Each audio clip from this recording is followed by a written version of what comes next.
से पुण्यतीर्थय रे ससौ सिद्धे विशुद्ध सभा समनीय नाणदंसन चरित तव वीर्य ते सौवे समगं पत्तेगमेव पत्तेगं वन्दामि वर्तन्ते अर्हन्ते मानुषे ते किच्चा अर्हन्ताणं सिद्धाणं तनमगणहराणम् अजावयवगाणं सावोणं चैव सौवेसिं तेसिं विशुद्धदंसन नानपहाना समं समासेच उपसंपयामि समं जतो निर्वाण संपत्ति। नमस्ते।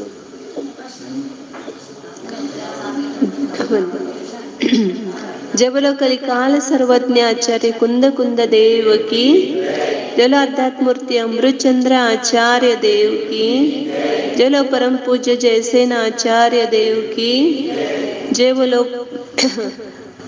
चारित्र चक्रवर्ती समाधि सम्राट आचार्य शांति सागर जी महाराज की, जय बोलो प्रातः स्मरणीय गुरुदेव समंत भद्रमणि महाराज, जय बोलो परम पूज्य आचार्य प्रवर एक शांत सुंदर सागर जी महाराज, जय बोलो परम पूज्य मम दीक्षा गुरु वात्सल सिंधु आचार्य सुयस सागर जी महाराज की जय।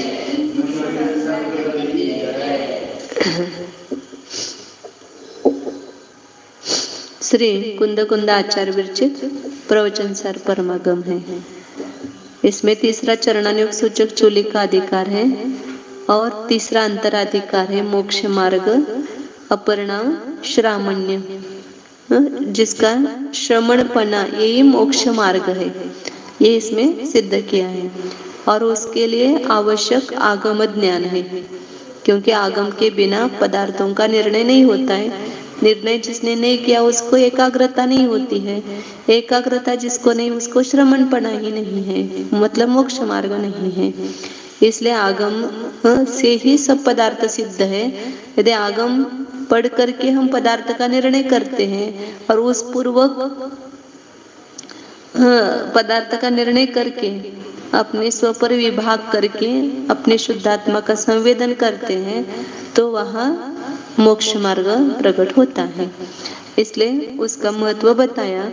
और अब ये बता रहे कि आगम ज्ञान, तत्वार्थ श्रद्धान और संयतपना तीनों जहाँ पर है वहीं पर मोक्ष मार्ग बना है। उसमें एक एक हो तो मोक्ष की सिद्धि, मोक्ष मार्ग नहीं होता है। आगम ज्ञान है लेकिन अभी आगे सिद्ध कर रहे वही अलग अलग, उसमें मोक्ष मार्ग बना नहीं है। तीनों की युगपत्ता में मोक्ष मार्ग है, ये सिद्ध बताया। विधि बताते फिर उसका तुरंत निषेध बताते हैं। यहाँ पर विधि रूप से बताए कि मोक्ष मार्ग पना किस में है, तीनों की युगपत्ता में है। अब तीनों युगपत नहीं है तो मोक्ष मार्ग पना नहीं है, ये बात आगे सिद्ध करते हैं 237 नंबर की गाथा में। आगम ज्ञान तत्वार्थ श्रद्धान संयतत्वानाम अयोगपद्यस्य मोक्ष मार्गत्वं विघटयति।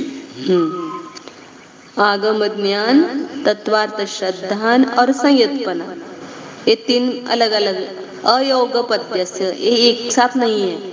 आगम ज्ञान है लेकिन तत्वार्थ श्रद्धान संयतपना नहीं है, तत्वार्थ श्रद्धान है लेकिन संयतपना नहीं है, या संयतपना है लेकिन आगम ज्ञान और तत्वार्थ श्रद्धान नहीं है।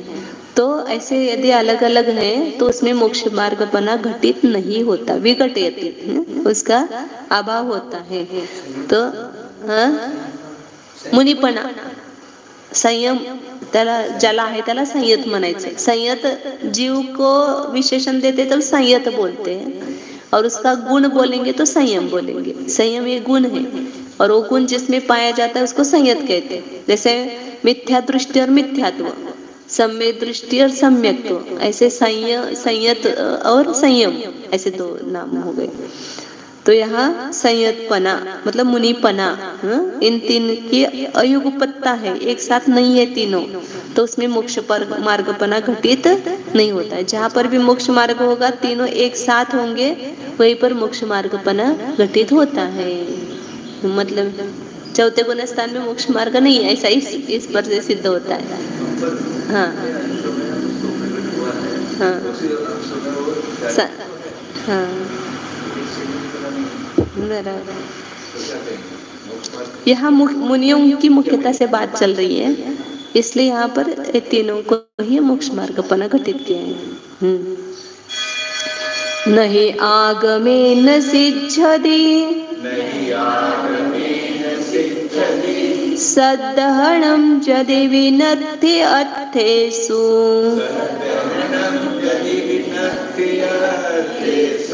सद्दहमानो अर्थे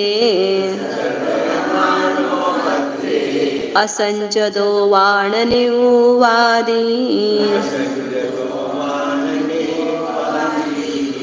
नहीं आगमेन सिद्ध्यति सद्दहनं यदि विनत्ति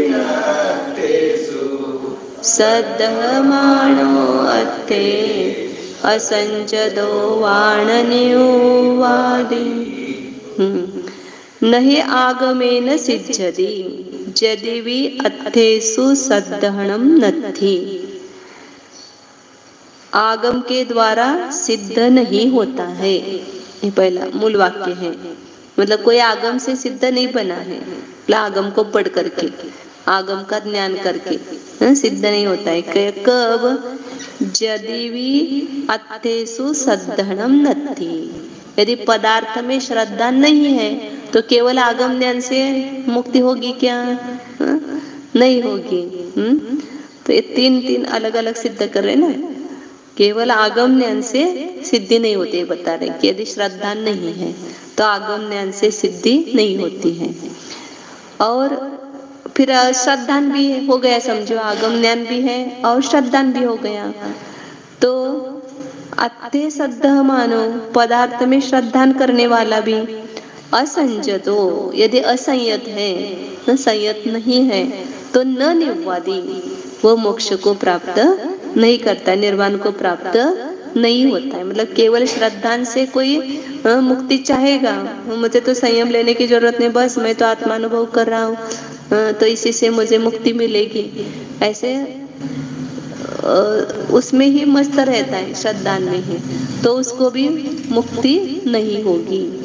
जब असंयत को भी निर्वाण नहीं होता। मतलब तीनों अलग अलग ले, केवल आगम से सिद्धि नहीं होगी, आगम और तत्व श्रद्धान दो होंगे तो भी नहीं होगी, आगम श्रद्धान और संयतपना ये तीनों होंगे तो ही सिद्धि होती है, मतलब मुक्ति की प्राप्ति होती है। ऐसा यहाँ पर बताया है। इसको अब टीका में अच्छा खुलासा किया है।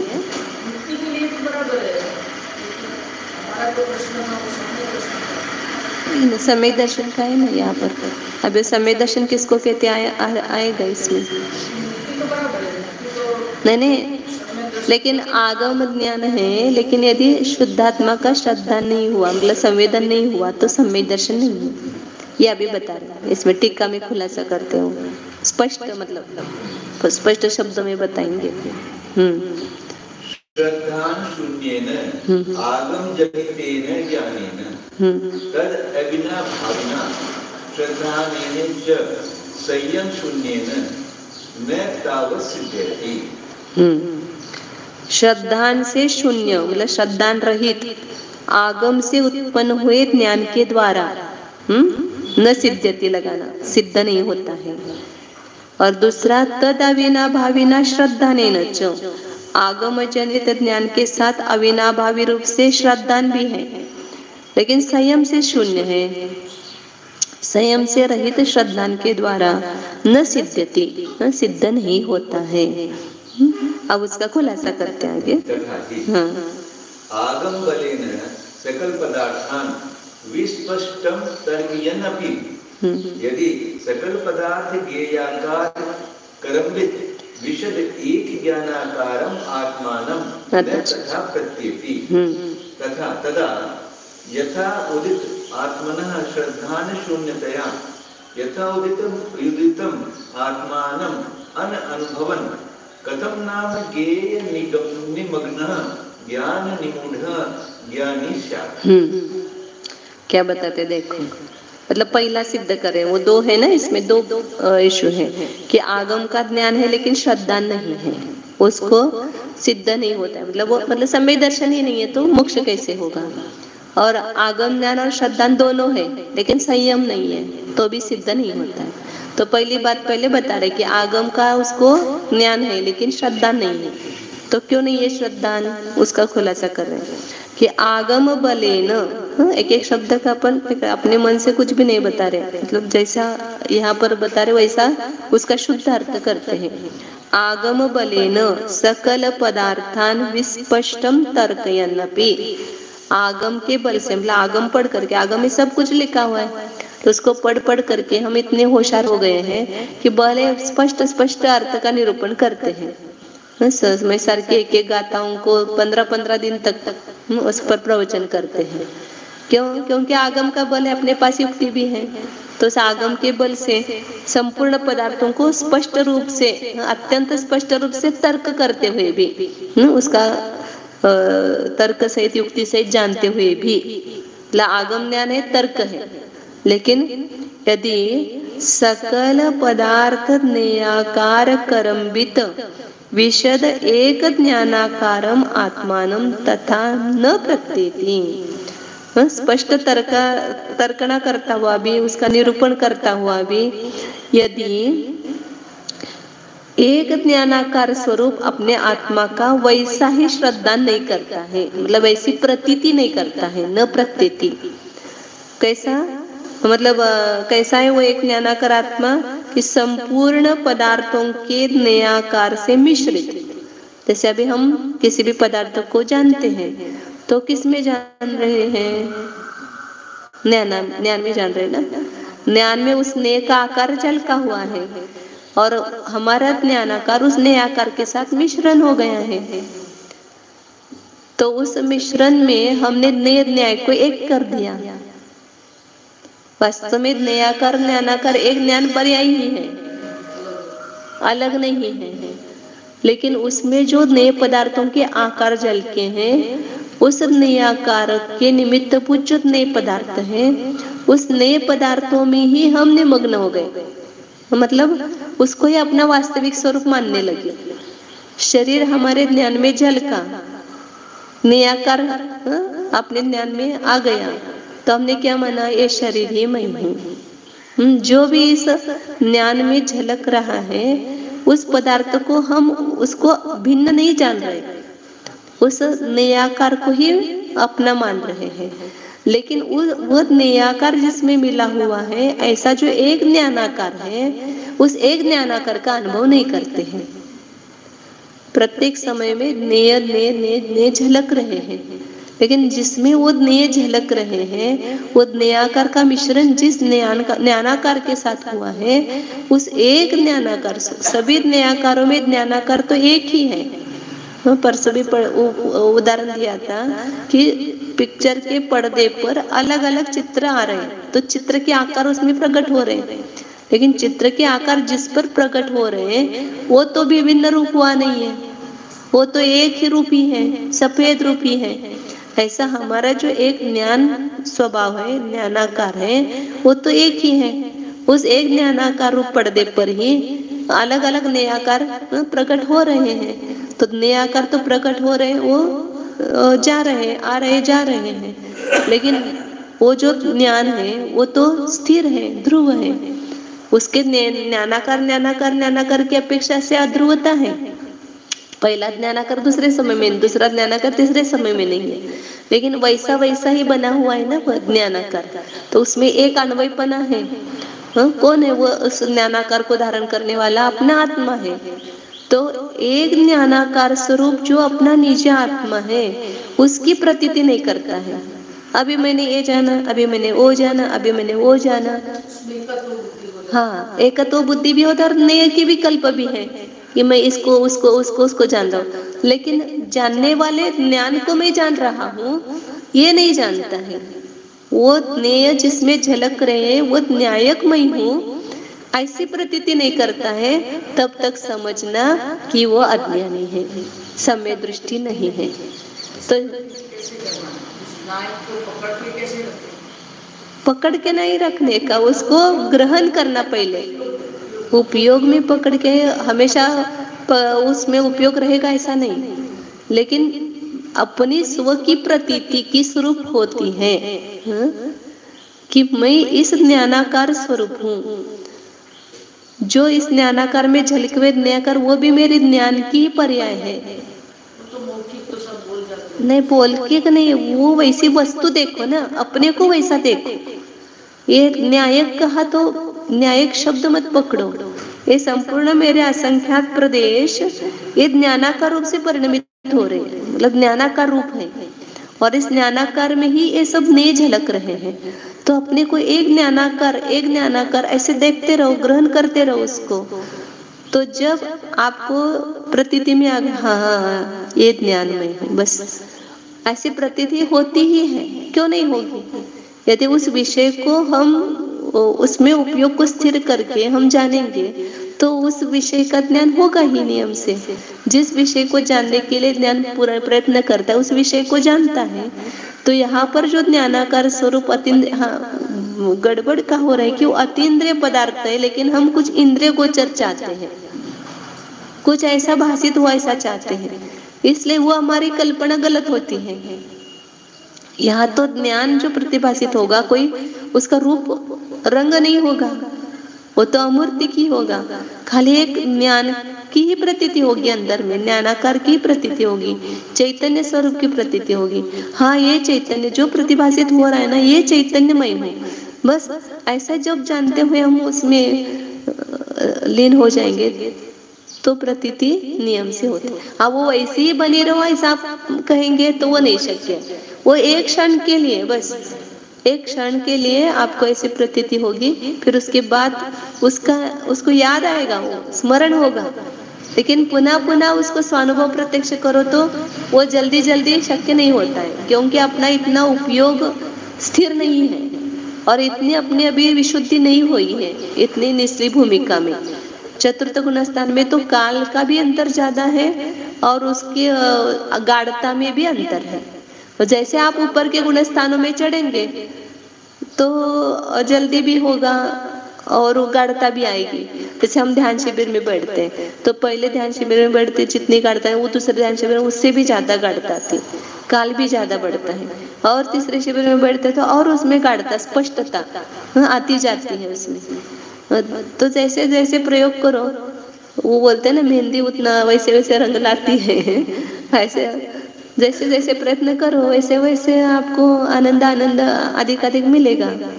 तो उससे अपने को प्रतीति चलते, पहली बार हुआ दूसरी बार हुआ, उसमें जैसे जैसे हम डूबते जाएंगे तो वो बढ़ते जाएगा, लेकिन उसके लिए गुणस्थान भी ऊपर चढ़ेगा। ऐसा नहीं कि उसी गुणस्थान में रह करके उतनी हम ऊपर के जैसे मुनियों के जैसी गाढ़ता वहां पर हो जाए। गुणस्थानों के अपेक्षा से वहां पर अनुभव में गाढ़ता में फर्क है, अभाव से विशुद्धि उतनी ज्यादा हुई है ना उसके कारण से। तो इसलिए सम्यक्तों के भी भेद हो जाते हैं, जैसे चारित्र के निमित्त से ज्ञान के निमित्त से सम्यक्तों के भी भेद हो जाते हैं। ज्ञान भी जितना आपका अधिक होगा ना उतना उतना श्रद्धान भी आपका गाढ़ होता जाएगा। तो ज्ञान और चारित्र उसके ऊपर असर करता है, श्रद्धान के ऊपर। तो इसलिए ऐसा कह सकते हैं क्या? हाँ कि जैसे ज्ञान में ज्ञाता रूप से झलक रहे हैं, इसी तरह से हमारा आत्मा भी एक नेय है, नेय आकार, वो ज्ञान ही नेय बन जाए, ज्ञान ही नेय, वो आत्मा ही हमारा ज्ञान का नेय बन जाए और अन्य पदार्थों में नहीं जाए, तो स्थिरता बढ़ती चली जाए। वही विषय बनाना है ना, उसको ही विषय बनाना है। आत्मा को वहां पर की जगह आत्मा आना चाहिए, जहाँ स्व और पर ये तो होते हैं ना, तो अन्य समय में पर तो पर पदार्थों को पर बना रहे हम, निराकार बना रहे। अब आत्मा को निराकार बनाओ, और वो जो न्यायक आत्मा है मतलब जानने वाला, मतलब वो ऐसी प्रतीति करे, निराकार प्रतीति नहीं करे। मैं ज्ञानाकार स्वरूप हूँ, मैं एक ज्ञान स्वरूप हूँ, ऐसी प्रतीति हुई तो उसने आत्मा को निराकार बनाया। इसलिए मैं ज्ञेय ज्ञाता ज्ञान ऐसा झलकता है ना उसमें। उस समय ज्ञेय भी आत्मा है, ज्ञान भी आत्मा है, ज्ञाता भी आत्मा है, ये तीनों आत्मा है। हाँ, जहाँ ज्ञेय ज्ञाता ज्ञान कुछ भेद है। हाँ, छ डाला नहीं, छ डाला तो बस ऐसा रसा है दर्पण। तो यहाँ पर कितना स्पष्ट लिखा है, मतलब ये नहीं होगा तो सम्यक ही नहीं है, वो ज्ञानी ही नहीं है, ऐसा बता रहे कि न तथा प्रत्येति। और आगे स्पष्ट हो जाता है, तदा यथोदित आत्मनः श्रद्धा न शून्यतया। यथोदित मतलब जैसा ऊपर बताए वैसे आत्मा का श्रद्धा से शून्य होने से, यदि एक ज्ञानाकार रूप आत्मा की प्रतीति उसको नहीं होती है तो उस यथोदित आत्मा का श्रद्धा नहीं है, प्रतीति ही श्रद्धा है। प्रतीति नहीं है तो वहाँ श्रद्धा नहीं उत्पन्न नहीं होता है। और श्रद्धा से शून्य होने से यथोदितम आत्मानम अननुभवन। यथोदित मतलब जैसा आगम में बताया, जैसे पहले बताया है, आत्मा जो एक ज्ञानाकार स्वरूप है, अनेक पदार्थों के निराकार के मिश्रण में जो एक ज्ञानाकार स्वरूप है, ऐसे आत्मा यथोदित का अर्थ लेना वहां पर हमेशा। तो ऐसे आत्मा का अनुभव भी नहीं करता है वह, तो अनुभव नहीं करता है, यथोदित आत्मा का अनुभव नहीं करता है तो वह नेय में निमग्न। किसमें निमग्न है? नेय में निमग्न है, ज्ञान में निमूढ़ है। ज्ञान की उसकी खबर ही नहीं है। जिस ज्ञान में नेय झलके है उस ज्ञान को ही नहीं जानता है। जिस सूर्य के प्रकाश में हमें पदार्थ दिखाई दे रहे हैं और हम प्रकाश को नहीं देख रहे हैं, तो क्या कहेंगे उसको? मूढ़ी कहेंगे। ऐसे ज्ञान नेय में निमग्न है और ज्ञान में मूढ़ है, वो ज्ञानी कैसे होगा? वो ज्ञानी कैसे है? आत्मा का अनुभव किए बिना ज्ञानी नहीं होता है, सम्यक तो नहीं होता है। स्पष्ट है कि नहीं है? अब सम्यक तो कहाँ से? चतुर्थ गुण स्थान से है। तो पहले दो ही बात चल रही है ना, आगम ज्ञान और सम्यक दर्शन, ये दो की बात चल रही है। तो है आगम में जगह जगह लिखा है, अपने आंखें चाहिए वहां पर देखने वाली, दृष्टि चाहिए। हम बोलते चतुर्थ गुण स्थान में आत्मानुभव, ऐसा कहाँ लिखा है? अब ऐसा वो वाक्य चाहिए उनको। लेकिन ये सम्यक दर्शन चौथे गुणस्थान से कहा है, और परमात्म प्रकाश में भी है, और भी कहाँ पर निश्चय पंचास्तिकाय संग्रह में निश्चय सम्यक तो है, ऐसा भी शब्द है वहां पर। आगे इसलिए आगे बता रहे हो एक शब्द है न तथा प्रत्येति और न अनुभवन। हाँ बराबर, आत्मा की प्रतीति होती है पहिल्यांदा। प्रतीति और अनुभव में अंतर है। प्रतीति मतलब उसका एक क्या बोलते हैं, उसकी भावास नहीं कहेंगे उसको। हाँ, ये सब ज्ञान की ही रूप है समझो, प्रतीति करना। बाकी गुण तो सब निर्विकल्प, उसको बोल ही नहीं सकते अपन। ये सब ज्ञान की मुख्यता से ही सभी गुणों का वर्णन किया जाता है, ज्ञान के द्वारा ही। श्रद्धा को कैसे बताएंगे, चारित्र को कैसे बताएंगे? बस उसमें लीन होना है चारित्र, तो ये ज्ञान की पर्याय हो गई ना, लीन होना मतलब। अनुभव करना भी ज्ञान की ये हो गई, और श्रद्धा प्रतीति ये भी ज्ञान का ही अंग हो गया। नहीं, अनुभव को ज्ञान कहा है, प्रतीति को श्रद्धा कहा, अनुभव को ज्ञान कहा, और उसमें अनुष्ठान या उसमें लीनता, उसको चारित्र कहा। इसलिए कहा क्या, अब आगे वाक्य दिया है।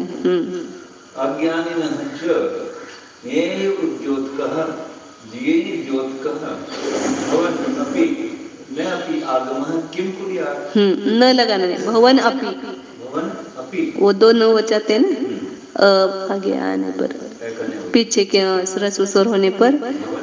हाँ हाँ, कितना अच्छा वाक्य दिया है कि अज्ञानी को आगम क्या कर सकता है? आगम नहीं, तो बेचारे ने अपना काम किया, उसको पदार्थ का स्वरूप दिखाने का काम किया। जो टॉर्च है उसने काम किया क्या? प्रकाश दिखाने का काम किया। अब हम गड्ढे में गिर जाए तो बैटरी क्या करे, दीपक क्या करेगा, उसका दोष है क्या? आगम का कोई दोष नहीं है। आगम तो उसको नेय का स्वरूप बता रहे हैं, आत्मा का भी स्वरूप स्पष्ट बता रहा है, लेकिन वह खुद नहीं जानता है, वो ज्ञान में मूढ़ है, तो अज्ञानी को आगम क्या करेगा? ऐसा बता रहे।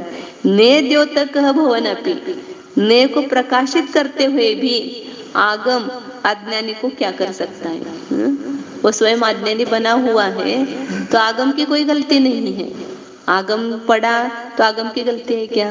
लेकिन आगम पढ़ करके हमने उसके प्रकाश में नियम को नहीं देखा, वो तो दिखा रहा है आगम, तू तो ज्ञान स्वरूप है, तू चैतन्य स्वरूप है, अहम एक को खल शुद्ध हो, नाना दंसन मई हो, सब आगम दिखा रहा है, लेकिन हम उसको देखते नहीं है।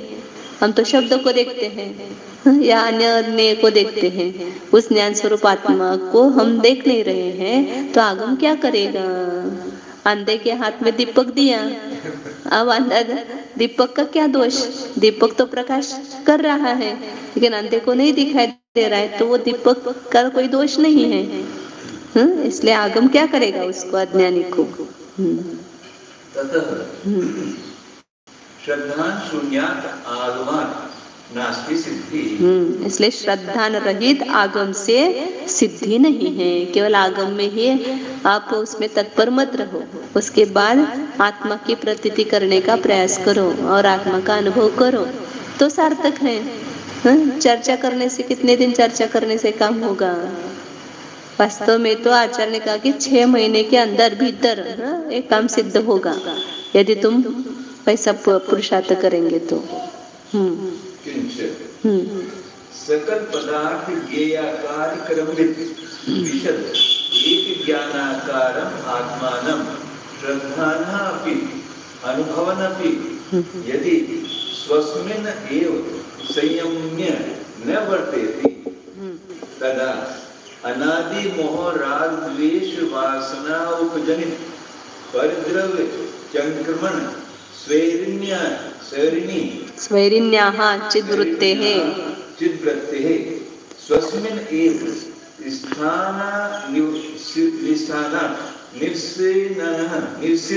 निकम्पेक तत्त्वमूर्छित चिद्वृत्ति अभावात् कथम नाम संयत स्यात्। अब दूसरी बात सिद्ध करें। आगम ज्ञान है, श्रद्धा है, लेकिन संयम नहीं है, संयत नहीं है, तो फिर उसको भी मोक्ष की प्राप्ति कैसे होगी? संयत कैसे है वह? किंच सकल पदार्थ ज्ञेयाकार करम्बित विशद एक ज्ञानाकारम। आत्मा कैसा है? संपूर्ण पदार्थों के ज्ञेयाकारों से मिश्रित। संपूर्ण पदार्थों से मिश्रित ऐसा नहीं कहा। ज्ञान के साथ कौन मिला हुआ है? ज्ञेय नहीं मिला हुआ है, ज्ञेयाकार मिला हुआ है। संपूर्ण पदार्थों के जो ज्ञेयाकार, ज्ञान में जो आकार होते उसको क्या कहते हैं? ज्ञेयाकार।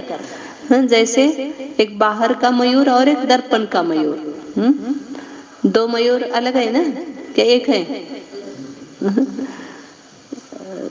दर्पण में हमारा चेहरा दिखाई दे रहा है, तो हमारा चेहरा दर्पण में है कि नहीं है? बराबर है। मेरा ही तो चेहरा है। फोटो में कौन है? आप है कि कौन है? मेरा फोटो। आपका चेहरा गया क्या उस फोटो में? नहीं गया। फिर तुम्हारा फोटो कैसे है? वहाँ जो फोटो पर चेहरा दिखा रहा है, दिखाई दे रहा है, वो तुम्हारा नहीं है। वो पुद्गल की रचना अलग है। वो फोटो जो है वहाँ के पुद्गल अलग है और ये पुद्गल अलग है। इसका निमित्त बन करके वैसा आकार प्रकट हो गया है इसमें। तो इसलिए हमको लगता है कि मेरा फोटो है। वास्तव में दर्पण का चेहरा अलग है और ये चेहरा अलग है। वो दर्पण में वैसा चेहरा होने में ये चेहरा निमित्त बन रहा है वहां पर, लेकिन वो दर्पण की पर्याय है और ये अलग पुद्गल की पर्याय है। वो दर्पण रूप पुद्गल अलग है और ये चेहरे रूप पुद्गल अलग है, भिन्न भिन्न है। ऐसे ये ज्ञेयाकार, ये पुस्तक, ये ज्ञेय पदार्थ अलग है और इसका आकार मेरे ज्ञान में झलका है, वो ज्ञेयाकार भिन्न है, दोनों एक नहीं है।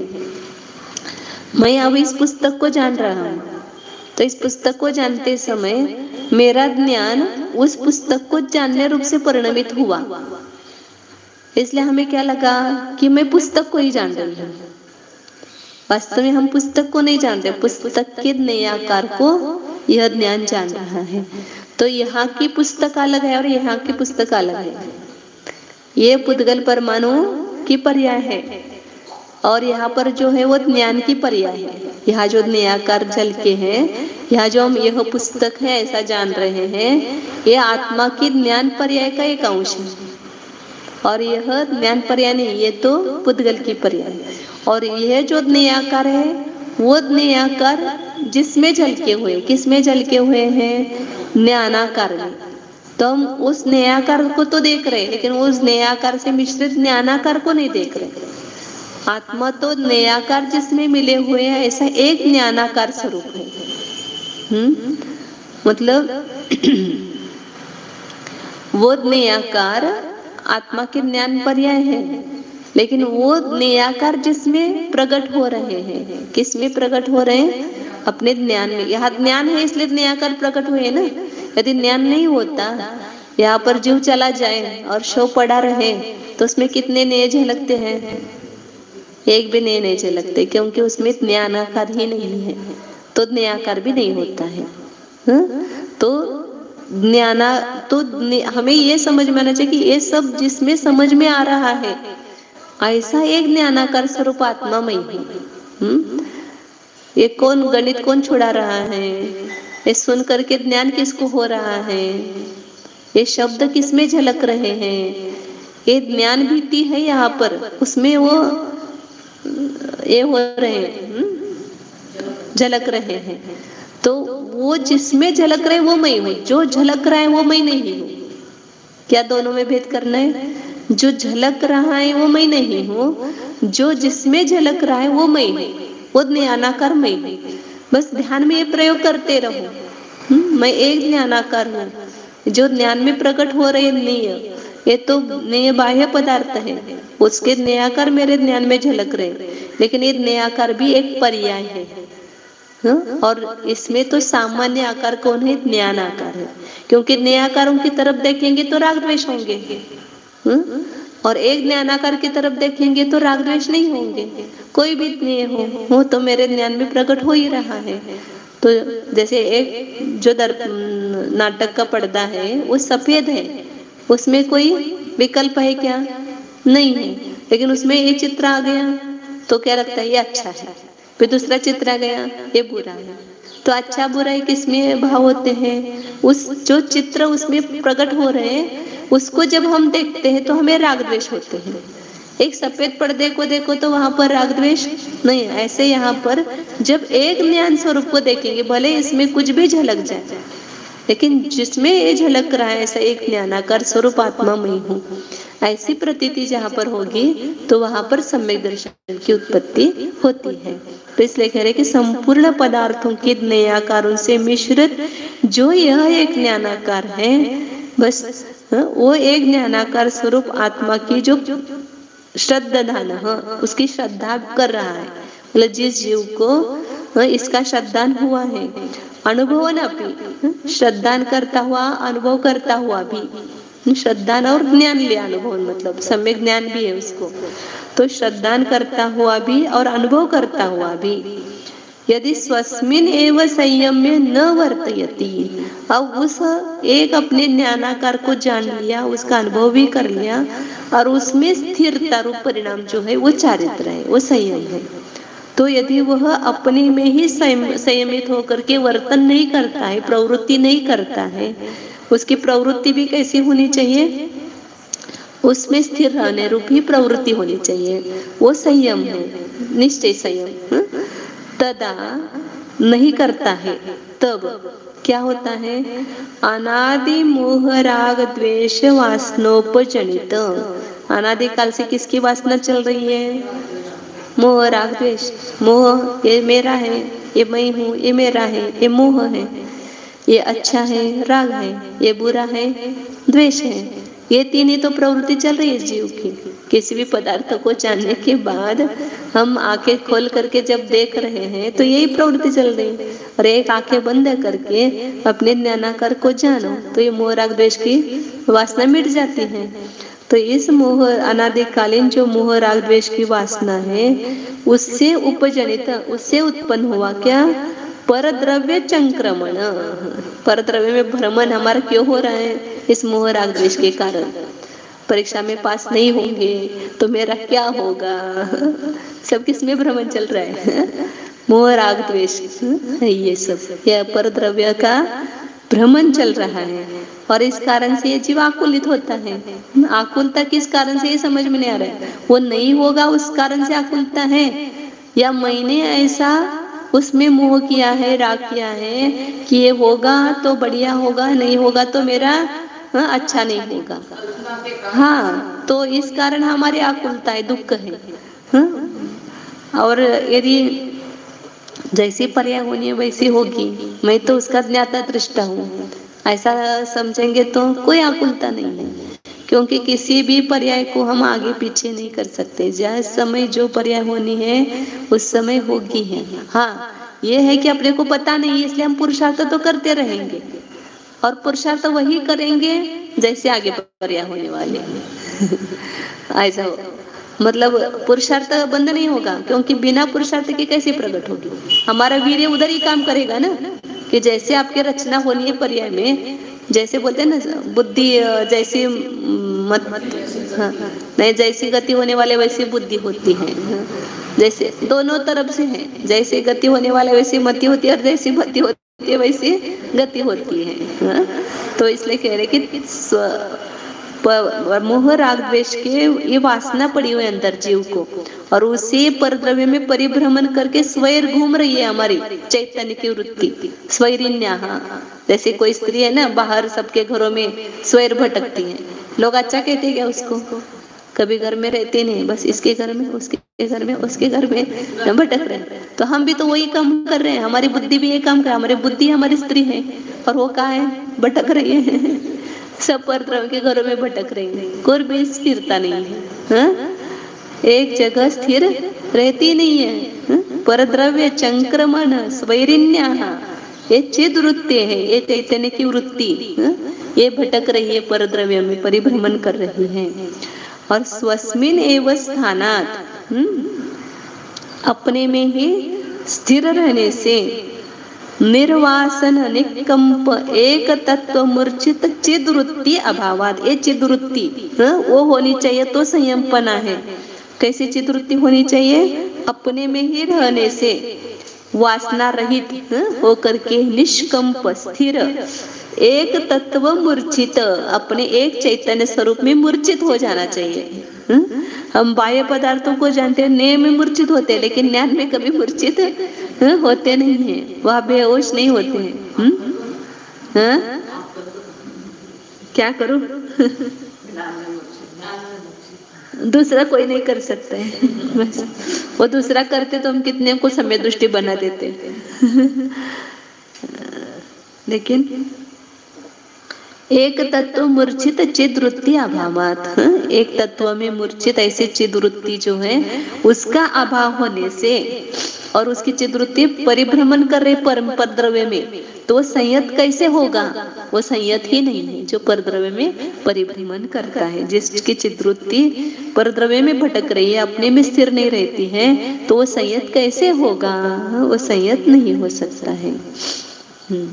असंयतस्य च यथा उदित आत्म तत्व प्रतीति रूपम श्रद्धानम, यथा उदित आत्म तत्व अनुभूति रूपम ज्ञानम वा किम कुर्यात्। हाँ, और जो असंयत ही है उसको भले ही जैसा आत्मा का स्वरूप है, एक ज्ञानाकार स्वरूप, उसकी प्रतीति रूप श्रद्धान है, और जैसा आत्मा का स्वरूप है वैसे अनुभूति भी है, लेकिन वो अनुभूति रूप ज्ञान उसको क्या करेगा?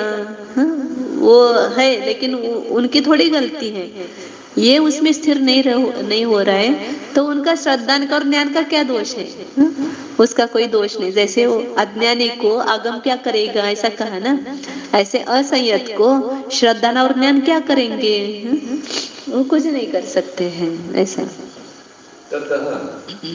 संयम शून्य श्रद्धाना ज्ञानात् वा नास्ति सिद्धि। इसलिए क्या सिद्ध हो गया? संयम शून्य श्रद्धान से और ज्ञान से सिद्धि नहीं है। और कोई ऐसा कहेगा कि गृहस्थ अवस्था में रहकर ही हम अपने आत्मा में लीन हो जाए, तो नहीं होगा। उसके लिए आरंभ परिग्रह का त्याग आवश्यक है। ये स्थिरता उस अवस्था के बिना नहीं हो सकती है, इसलिए बाह्य संयमवेश भी आवश्यक है। उतनी शुद्धि नहीं प्रकट हो सकते परिग्रह में। इसलिए कहा ना, छिलका जो है उसका ऊपर का जब तक छिलका नहीं निकालेंगे, धान्य ना, तब तक अंतरंग शुद्धि नहीं हो पाएगी उसकी। उसी प्रकार ये बाह्य परिग्रह जब तक रहेगा तब तक अंतरंग परिणामों की शुद्धि नहीं हो सकती है। इसलिए ये बताया है कि संयतपना आवश्यक है। तो वो संयतपना केवल बाह्य न लेकर के अंतरंग संयमपना जो है वो क्या है, अपने आत्मस्वरूप में स्थिरता रूप है, वो लिया है। तो संयम से शून्य श्रद्धा और ज्ञान से सिद्धि नहीं होती है। अतः आगम ज्ञान तत्वार्थ श्रद्धा संयतत्वानाम अयोगपद्यस्य मोक्ष मार्गत्वम विघटेत एव। हाँ, इसलिए आगम ज्ञान, तत्वार्थ श्रद्धा और संयतपना, ये तीनों एक साथ नहीं है, योगपद नहीं है, अयोगपद्य। केवल आगम ज्ञान है, श्रद्धा नहीं है, संयम नहीं है। आगम ज्ञान है, श्रद्धा है, लेकिन संयम नहीं है, तो मोक्ष मार्गपना विघटित होता है। तीनों जहाँ एक आएंगे तो ही मोक्ष मार्ग बनेगा, उसके बिना मोक्ष मार्गपना नहीं है, विघटित होता है। इसलिए जो भी पुरुषार्थ करना है, मोक्ष मार्ग प्रकट करने के लिए हमें पुरुषार्थ करना है।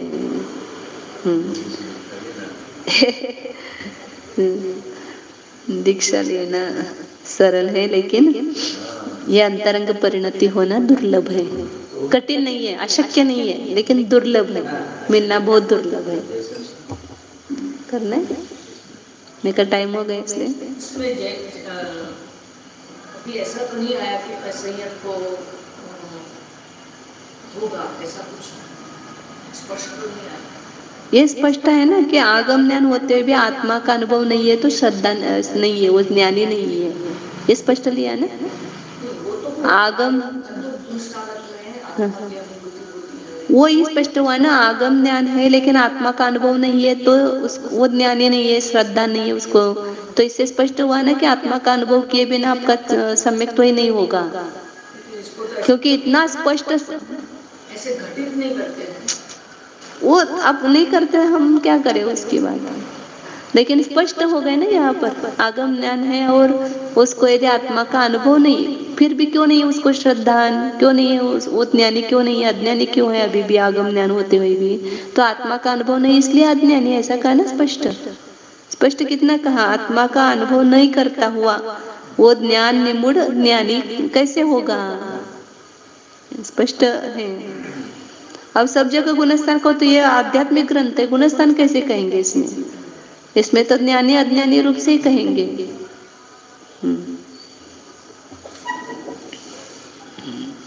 और जब करना योग कहेंगे तो वो कर्म की भाषा में बोलेंगे। नहीं, सप्तम नहीं, वहाँ तो ये बोलेंगे ना कि जिसको मिथ्यात्व दर्शन, तीन दर्शन, मौन या अनंतानुबंधी कषाय चौकड़ी के उपशम हुआ है, वो सम्यक दृष्टि है, वैसे कहेंगे। वहाँ पर अनुभूति कैसे कहेंगे? मतलब सब जगह बताने की पद्धति अलग अलग है। चरणानुयोग में बताएंगे तो देवशास्त्र गुरु का श्रद्धा है, तो सम्यक दृष्टि है, इतना ही बताएंगे। और खाली द्रव्यानुयोग है तो वह तत्व श्रद्धा है, वह सम्यक दर्शन, ऐसा कहेंगे। जब अध्यात्म ग्रंथ आएगा तो उसमें ही वो सम्यक दर्शन का लक्षण बताया है, और वो डायरेक्ट साक्षात क्या सम्यक दर्शन है वो वह निरूपण किया है।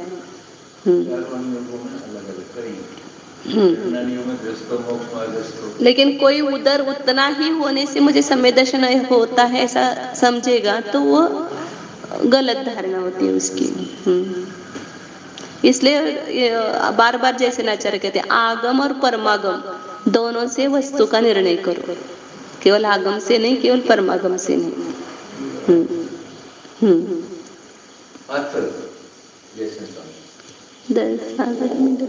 कर लेते क्योंकि अभी ध्यान लेंगे 5 मिनट पहले।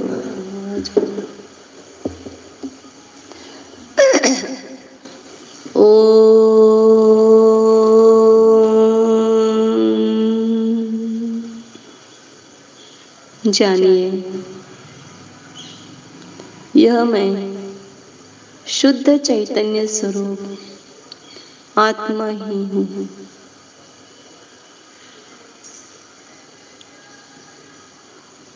शब्द जिस वस्तु को बता रहे हैं उस वस्तु के अस्तित्व को जानने की कोशिश करो। शब्द तो एक दिशा निर्देश मात्र है, अपने उपयोग को परिवर्तित करने के लिए एक बाह्य आलंबनभूत है। शब्द वस्तु की तरफ निर्देश करते हैं। शब्द वाचक है, वाच्यभूत वस्तु अलग है।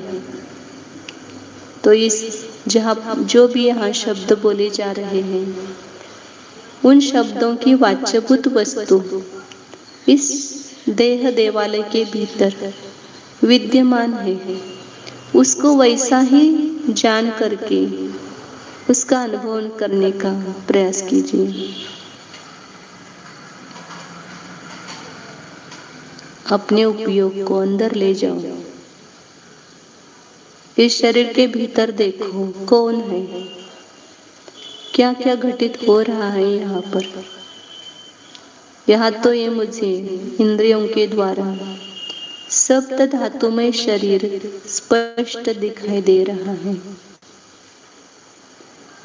अब अपने उपयोग को और सूक्ष्म करके देखो और क्या हो रहा है यहाँ पर।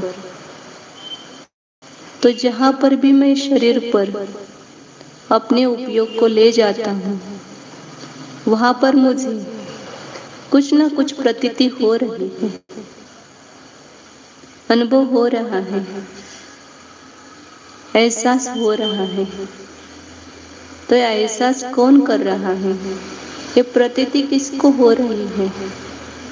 तो ऐसे कोई संवेदनात्मक चैतन्यात्मक वस्तु यहाँ पर है विद्यमान।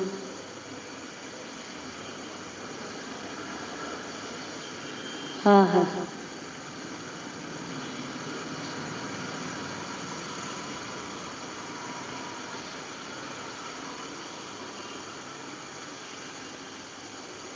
ये संवेदनात्मक वस्तु ही मैं हूँ, उसका ही संवेदन करो।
सच्चिदानंद स्वरूप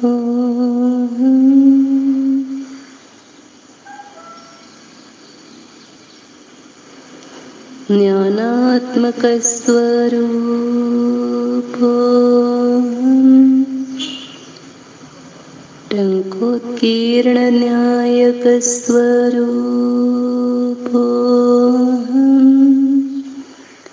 अशरीर स्वरूप ज्ञानमूर्ति स्वरूप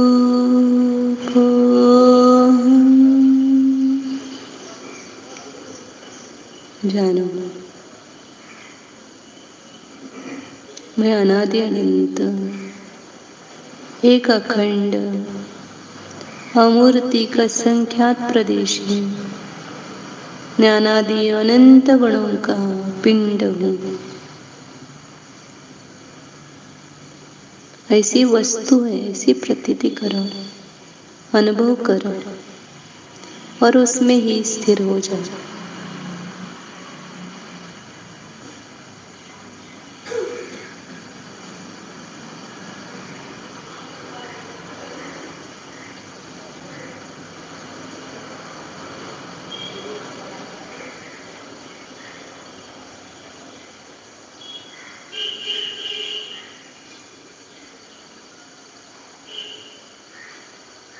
शुद्ध चैतन्य स्वरूप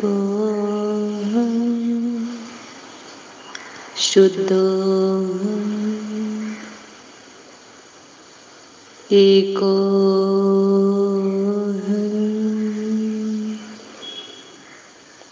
ध्रुव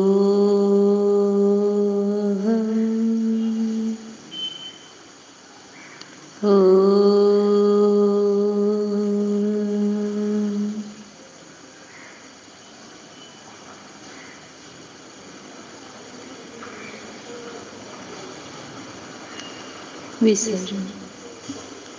नमो